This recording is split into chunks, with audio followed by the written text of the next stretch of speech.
sense conservative prescriptions, solutions for an ailing economy.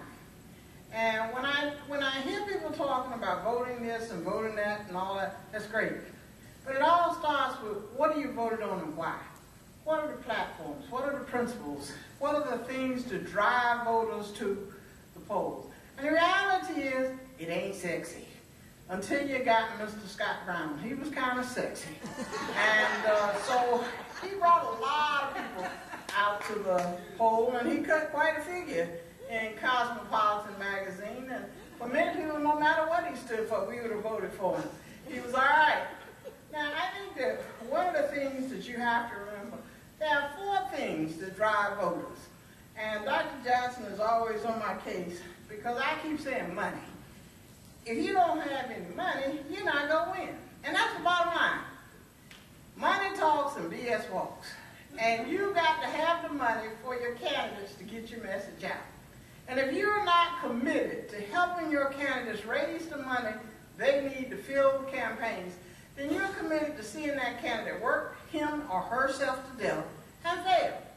So if you think a candidate stands for what you want and you believe in, then you need to get behind them and help them raise the money to put it on. The second thing is message. And you notice I put the money before the message, because before you can get your message out, you got to have the money. At minimum, for a race in the State House of North Carolina, you're talking somewhere between $100,000 and $275,000. We're not talking chump change. For a United States congressional race, you're talking $500,000 to $1.5 million entry-level fee. For the United States Senate, you're talking a minimum of $5 million entry-level dollars. And if you don't have that kind of money, then your candidates may lose no matter how good it is, because it's called buy me your time.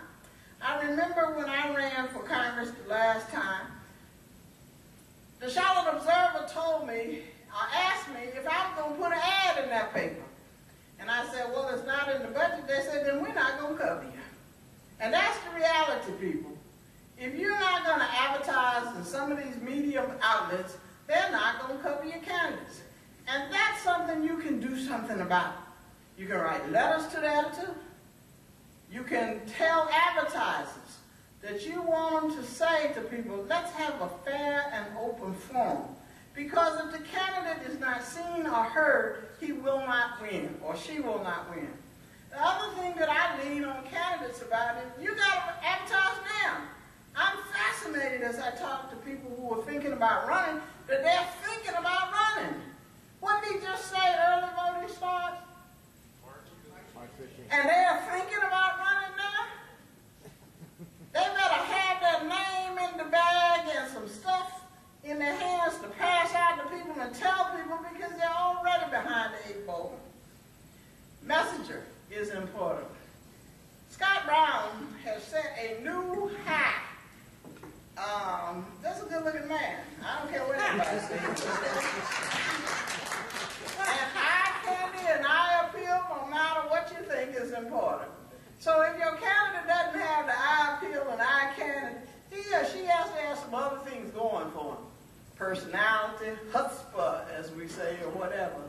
And we don't talk to candidates. I go to forums, and I've read every website of some of our candidates, and I send them feedback, and I said, that's the dullest website I've ever been to. I wouldn't vote for you. Doesn't say a thing I want to hear, and it ain't sexy. It doesn't mean that you have to get away from your conservative principles, but it means that you've got to get people to feel you, as my son is always telling me. Do you feel what they mean? There's no passion in what I see. And the last part is manpower.